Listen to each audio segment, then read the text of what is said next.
What's going on, everyone? Welcome back. FantasyTeamAdvisors.com, bringing home the bacon MLB DFS video. It is Friday. It is May 19th, and we are back. Thankfully, we have a full 15 games on this day. On Thursday's video, we had 6 total games. 4 of them were on the main slate. So we had a good breakdown. We didn't hit the 50 likes, but that's because, it was 11:35 Central, 12:35 Eastern was the main slate. So it was a very early game. But we are back with a normal time. We've got a couple of games that are, early, quote unquote early. But we are back. Hopefully, this video finds you doing well. It's been awesome how many people will comment how they've made money watching these videos, how we've helped them change their mindset building DFS for MLB, looking at stacks. I mean, we do a lot in this. So if this is the very first time you've ever been here, welcome for the first time. What we do, we go through every pitcher that's currently available on the slate. So we have 15 games, so in theory we should have 30 pitchers to break down. But right now we're missing a couple of the pitchers, so still waiting on some news on some of the pitchers. Those will be put into our cheat sheet. Those will be put into our batting trends once those are confirmed. And then on top of that, the pitchers we like. So what we do is we go through all of them, and then we like some of the bats in those games. So we go through all the games, all the batters. If you want to see an abbreviated version of that, so like the top 5 pitchers we like on the slate, or the top 3 batters at each position until you get to the outfield, and then it's like 5 or just depending, and a couple of the stacks, click the link down below in the description of that video. That's today's article. So try to bring you as much information as possible, and we're trying to let you win as well. So whether or not you're playing DFS, sports betting, you have an option and an opportunity. We have contests every single day. An example of a couple of contests we have just here on YouTube. Be a subscriber, hit that like button, tell me who's going to hit a home run and what inning they're going to hit it in. And put the distance traveled just in case someone else has that same person. So just put that just in case. So inning, or the person who's going to hit a home run, what inning they're going to hit it in, and the distance traveled. That's a good way to win. Pretty easy. A lot of people are getting home runs correct. They're not getting the correct inning. So it is hard, but it's a fun little contest we have. Another way to win a free membership to FantasyTeamAdvisors.com, be a subscriber, hit the like button. If this video gets 50 likes, you got to leave a comment. Check out, if it hits 50 likes before the slate locks, the main slate locks, then we will choose in the next video, we will choose random.org. We'll put everyone's name in who's left a comment on this video. We'll put them in random.org. We'll randomize it 3 times, and on the 3rd time, that person will win. So you can win multiple. You can win that, and if your comment is the home run contest, you have a double chance to win there. Another way to do it, go to FantasyTeamAdvisors.com, sign up for FTA Plus. That's FantasyTeamAdvisors.com. Sign up with FTA Plus. $10 a month gets you a ton of information. Anyone who signs up in the month of May will be put into a random.org as well, and they will win a free month as well on top of that. So another way to do it, once we hit 10,000 YouTube subscribers and or 10,000 YouTube followers, YouTube subscribers and Twitter followers at advisors_team, one person off that list will be chosen. You'll be chosen to win a season. Actually, that one right there, that one is for a lifetime pass. So once we hit either of those, so you follow both, you have a chance at 2 lifetimes. You have double the chance to win. So good luck to everyone. We're going to jump right into this series. We're going to look at all of the pitchers on the slate. Get ready, get a pen, get a paper, whatever you need, because we are rocking and rolling. So the first game on the day, the Arizona Diamondbacks at the Pittsburgh Pirates. You got Zach Gallen versus Johan Oviedo. I like this game because it's in Pittsburgh. I love Zach Gallen in this one. Hasn't seen the Pirates a ton. 36 plate appearances, a 156 batting average, striking out 36.1. So, a time and a half, a game, start and a half-ish, right around there, maybe a couple of starts under his belt against the Pittsburgh Pirates. They started off super hot. They've slowed down a little bit, but I do like them there. I don't really like Oviedo here. 8 plate appearances, 667 batting average. the Arizona Diamondbacks, every time I look into a box score, they're putting up runs. It's, the players that we like. So not a ton. We don't have much to go off of. If you aren't going with Gallen in this one, you could look at the bats here that have had success in the past. You're looking at, Connor Joe, 1 for 9, not much. Brian Reynolds, 1 for 5, nothing. I mean, there's not a lot.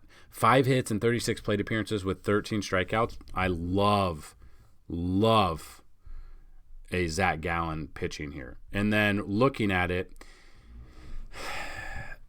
honestly, no Pirates really jump out at me in this one. Now, again, FantasyTeamAdvisors.com, you can go check out the batter trends. Once those are live, you can see the batters, how they've done against the last 50 plate appearances, 100 and 150 against same-handed pitcher as the current opponent. We can check through that. You can sort it by however you want to sort it by, and then you could kind of look how to build your lineups that way. But as of right now, I'm not looking at any Pirates bats. Once the trends have come out, I'll look at some Arizona bats, and I will look at Zach Gallen in this one. Yankees at the Reds. As of right now, we don't know who's pitching against Ben Lively. Hasn't seen much. This stadium, Great American Small Park, loves to give up the long ball. I foresee, depending on what pitcher comes out of here, I will be looking at the Yankee stack. And then whichever pitcher it might be, then we can kind of possibly look at the Red stack as well. But as of right now, I would be all over the Yankees. So I would be all over, depending on who's in the lineup, Aaron Judge, Anthony Rizzo are the top 2. Rizzo might be the top 1. Rizzo's played in this ballpark a ton while he was with the Cubs. He knows this ballpark. He's hit home runs in this ballpark. Love Rizzo here. Love Judge. DJ's been on fire. Depending, Anthony Volpe, if he gets on base, he's getting stolen bases, as well to Cabrera. It really depends. Jake Bauers in this one. It will really depend on what lineups come out and who the Yankees pitcher are, if I even want to think about Cincinnati bats. So as of now, I am not looking at Ben Lively at all. I wouldn't, probably not looking at the Yankees pitcher. Would definitely stack the Yankees in this one. Brewers at Tampa Bay, Adrian Hauser versus to be announced. I don't know, we don't know who Tampa Bay is going to be at the moment. Adrian Hauser's faced 8 plate appearances, 125, 37.5 K percentage. Might throw Adrian Hauser in there for GPP or tournament option, just because he should go low owned, because it is Tampa Bay. They're good. They're at home. For whatever the reason, they're one of the best teams. I think they had like 8 players with a 1+ OPS. It hasn't happened since like the 70s. I read they're all hitting. If they're not hitting home runs, they're getting on base. They're making stuff happen on the base paths as well. So looking at that, I think Adrian Hauser's probably less than 5% owned. So you could be looking at him as a GPP option. And obviously, if you're not going with him, Tampa Bay as a stack would be good. Honestly, will depend on the batter trends that come out, and it'll depend on the lineup that comes out for Tampa Bay. But, anyone between 1 to 5 on the lineup, usually good. So Arozarena. It really just depends on which players will come out for Tampa Bay. Paredes has been on. It seems like every time I look at a box score, Isaac Paredes is. He's been doing something, helping score runs, bring people in. It's been a lot. So we will look at Tampa Bay bats here. I will have some exposure to Adrian Hauser, not much, but I will throw him in a couple of lineups. If you're making 20 lineups, you're making 50, whatever lineups you are, I would get Hauser in there just a little bit, just in case, for whatever reason, Tampa Bay's bats don't show up. Tigers at the Nationals is the next one. Matt Boyd versus Jake Irvin. Boyd, 7 plate appearances, 0 batting average, so hasn't given up a hit. That's not much. I don't mind Boyd a little bit, I guess. Looking at GPP-wise, it has worked out in our favor before when we've put pitchers against Washington. Like in yesterday's video, I absolutely loved Yuri Perez. He went 5 innings, had a 10.8 K per 9. He gave up 1 run. That was good. Cheaper option. It's worked out in our favor lately when we've built out lineups to take a pitcher against Washington. Now, he's got to get the strikeouts. The W is the extra points you can get. He's got to get run support from Detroit, which might not always happen.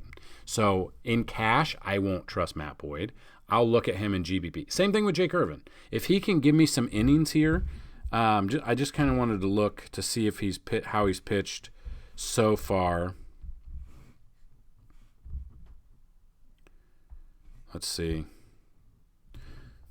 His last start was May 14th, 4.2 innings, gave up, dominated by the Mets. 11.57 ERA. Time before that against San Francisco, 6.1 innings, got the W, 7.11 K per 9, didn't give up a run. Time before that on May 3rd against the Cubs, 4.1 innings.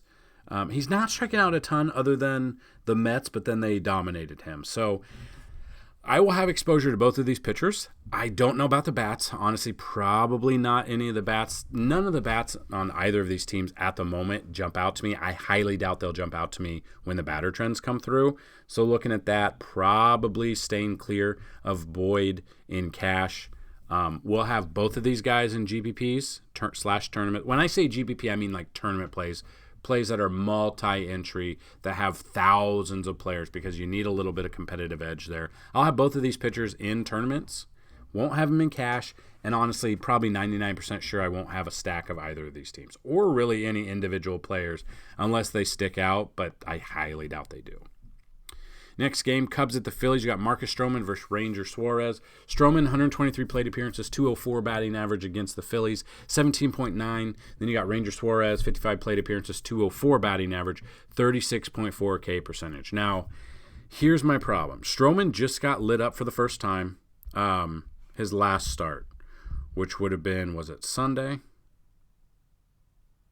Sunday. He got lit up for 6 runs in 2 2/3 innings. That was against the Twins. Now, on paper, the Phillies are better than the Twins. They just haven't been playing like they should on paper. Same thing with like the Mets. It's really hard. You don't really know what team, what Phillies will be here. Just kind of looking, I wanted to see if he faced the Phillies at all this year so far. He has not. So other than that, I mean, Stroman does come into the game. 3.24 ERA, only has 2 wins though, 8.46 K percentage, K per 9, not a ton. I know his numbers are good. I'll maybe throw Stroman in for GPP, but his numbers aren't the best there, meaning we've seen Stroman dominate, and then we've seen Stroman get dominated. It's really hard to trust him. He's not that go-to ace. I mean, he's the Cubs ace. I mean, on paper, he should be the Cubs ace. Justin Steele's been doing better. But on paper, he's their ace. He's their number one pitcher. The Phillies are good. They just haven't been playing up to what they should be playing, considering they just went to the World Series. So looking at that, probably will have exposure to Stroman a little bit in GPP. I'm not trusting either of these in cash, though. I will have them both in GPPs. The problem is, anytime I've targeted or looked to target the Cubs past couple of weeks, it's come back to bite me.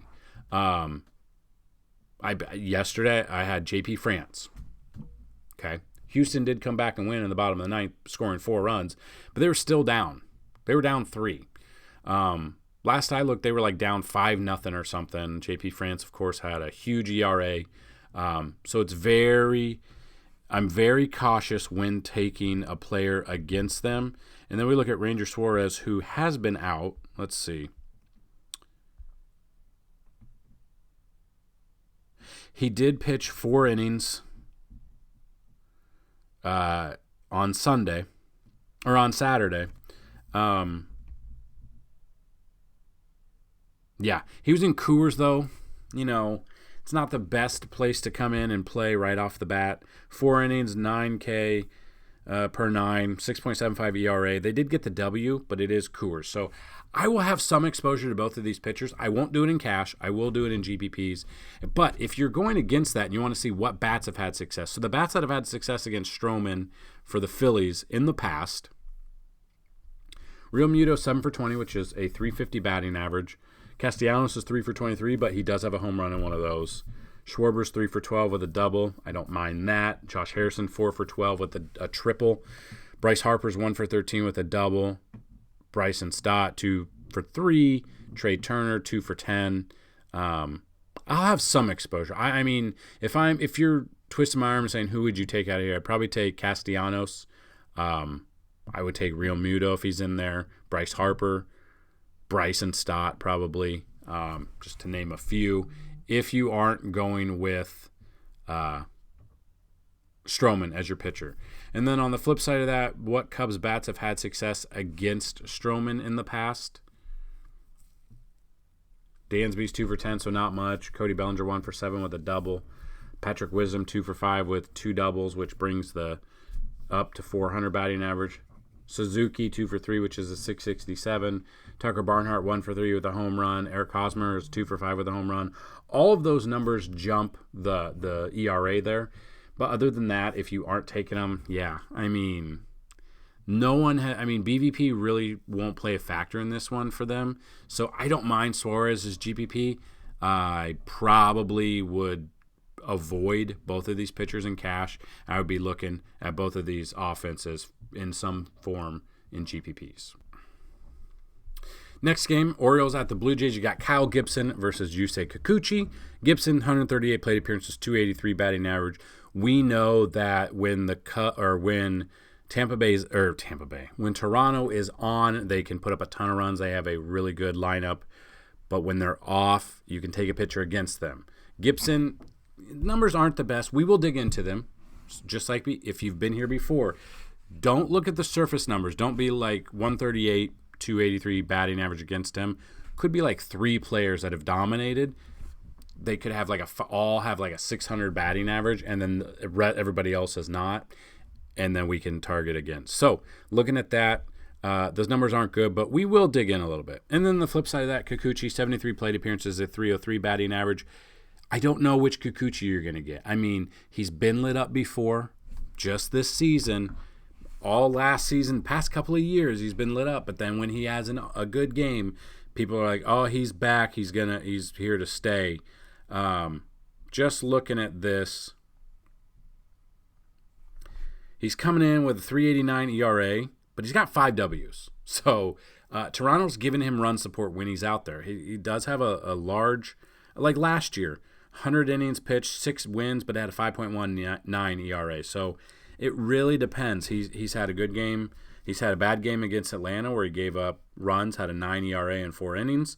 Start before that, 6.1 innings, no hits. It was against Pittsburgh, but he wasn't striking people out. But against Atlanta, struck out a ton. So it really just depends on who you're going to get. But both of these offenses, when they're clicking, they can go off for a ton of runs. Good stacks, in my opinion. So I don't know if I'll have exposure to either of these pitchers. Definitely not in cash. If I do, it'll be in GPPs. But I'm probably more looking at the offenses. So the players against Kyle Gibson that have had success, like Whit Merrifield, 10 for 40. Kevin Kiermaier, 6 for 19 with 3 doubles. Matt Chapman, 2 for 15 with a double and a home run.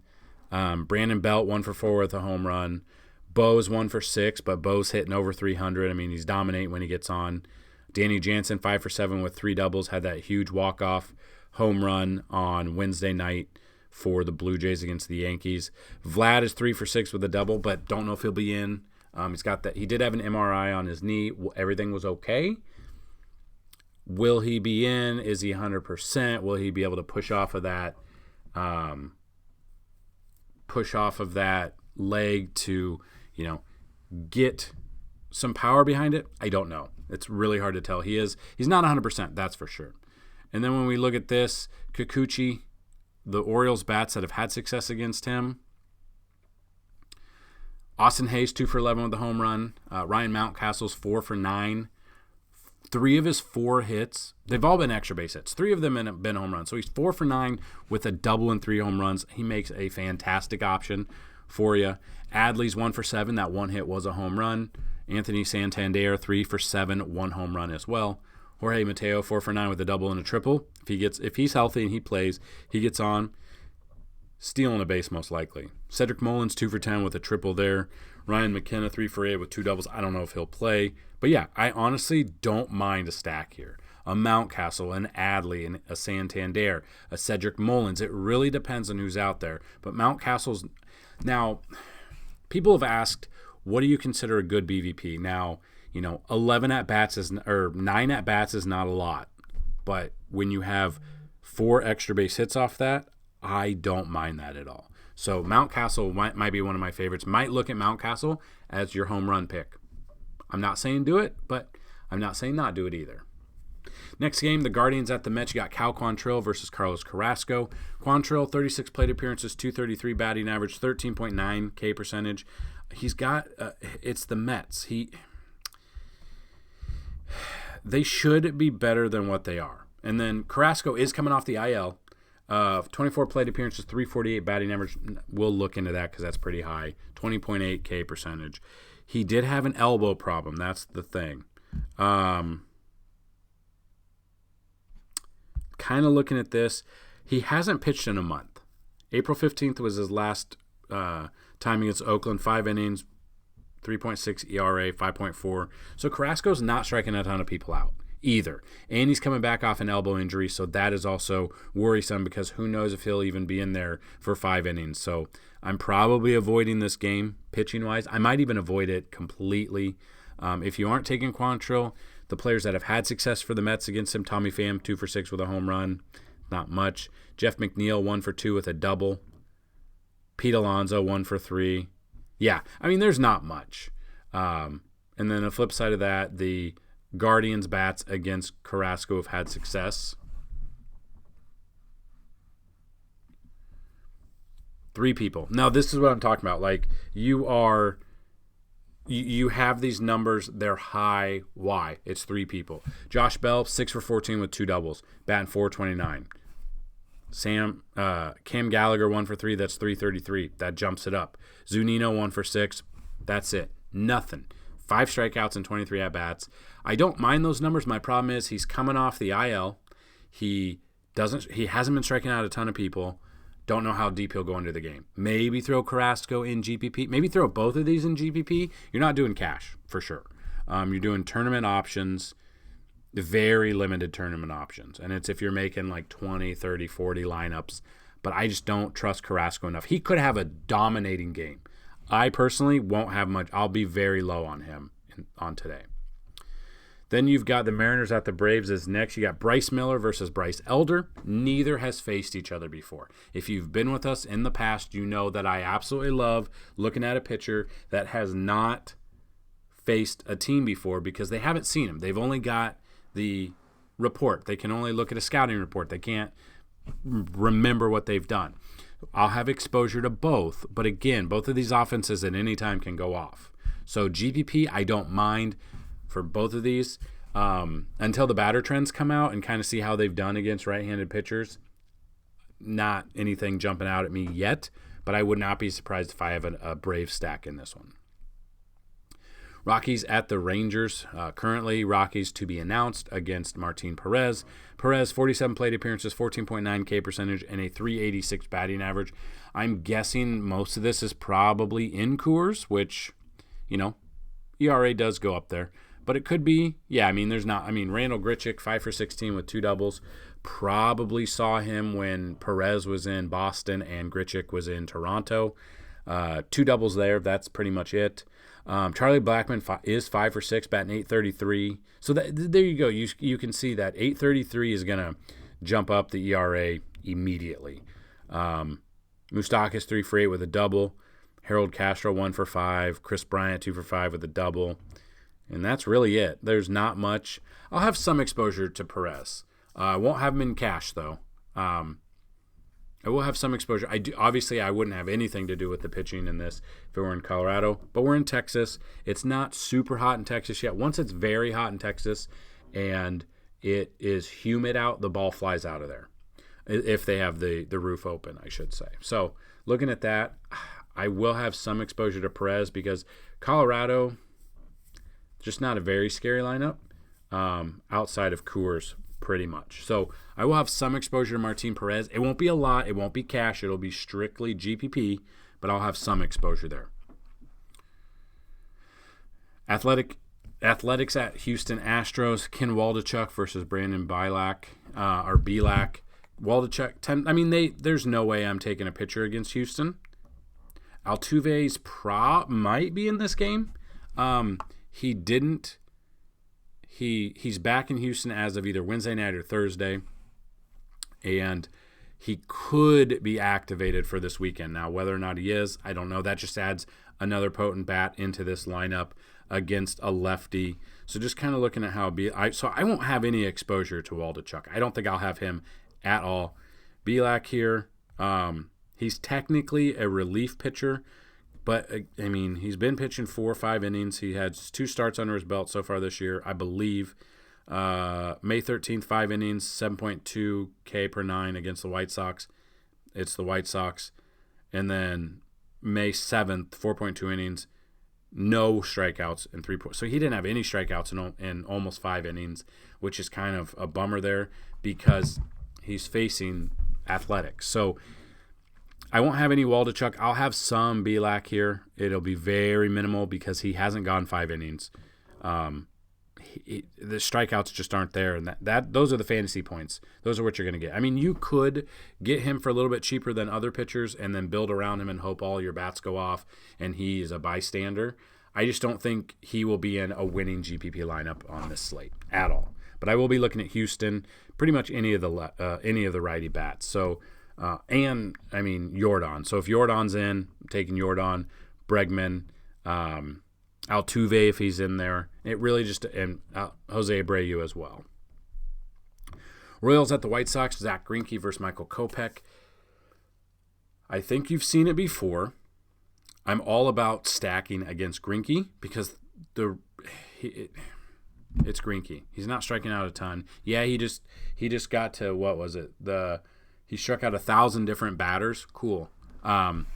He's not a dominant pitcher anymore. He looks like he throws 30 miles an hour. Not the eephus pitch either. Yeah, I mean, his best game came against Milwaukee last start, 5 innings, 9 K per 9. That's his highest K per 9 all year. Has he faced the White Sox before? Yes, he's faced the White Sox one time back on May 8th, so this month. 5.2 innings, 4.76 ERA, 3.1 K per 9. So didn't strike him out much. I know the White Sox haven't been hitting well, but I'm all over a White Sox stack against Greinke, and I don't mind Kopech against Kansas City. I wish this game were in Kansas City. I like that stadium better for pitching, but we've got the White Sox here. And you can go through with FantasyTeamAdvisors.com, and you can check out all of the information we have, which is right here, and you can see the ballpark ratings.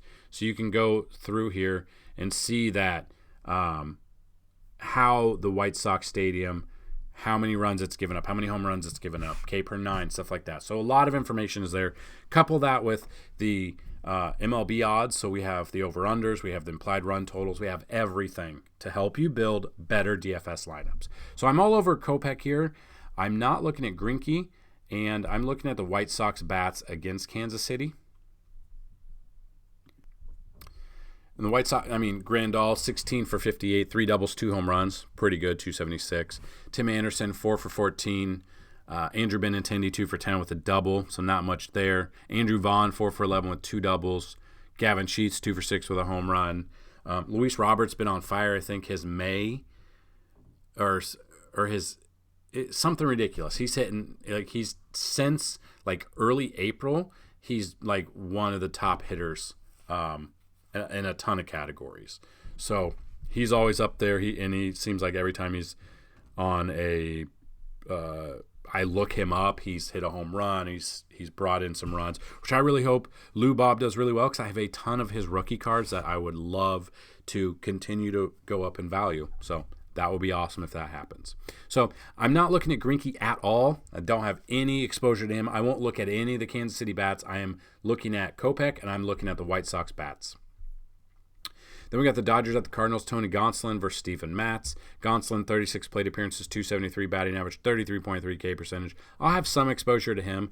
I will have no exposure to Steven Matz. I don't care about his numbers here. 101 plate appearances, 234. I'm stacking against him.